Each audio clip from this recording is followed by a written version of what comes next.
गुरुजी 2-3 बालट्या शेण आणायची. त्यात भाताचा कोंडा टाकून गोळा थापून ठेवायची. एके दिवशी हिरा शेण गोळा करायची असताना हिरा आणि गुरुजीची आणि हिराची भेट झाली. गुरुजी म्हणाले, आज राजू नाही दिसते. हिरा म्हणाली, शाळेत गेल्यापासून तो नाहीये, त्याला लाज वाटते. असे म्हणून गुरुजी पुढे निघून गेले. गुरुजी आता राजूला रागवणार असं वाटतंय, पण गुरुजी राजूला एकही अक्षर बोललेले नाही. 8 दिवसानंतरची ही गोष्ट. हिरा आजारी असल्यामुळे शाळेत जात नसल्याचे गुरुजींना कळले.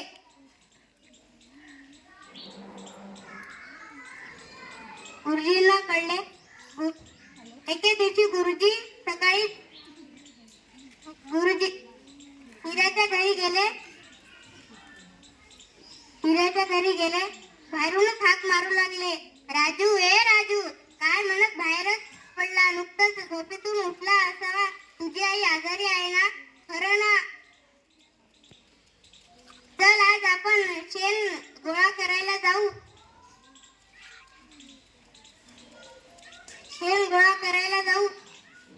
राजूला काय बोलावे काही सुचेना. गुरुजींनी अंगणातल्या बालट्या घेऊन पुढे निघून गेले.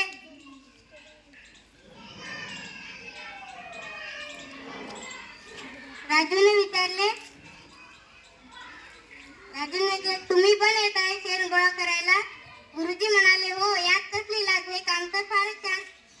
या गोष्टीतून 2 गोष्टी साधतात. एक तर शेण गोळा होते व दुसरी रस्ते साफ होते. एवढे बोलून गुरुजी पुढे निघाले. राजूलाही ते गुरुजींबरोबर जावेच लागले.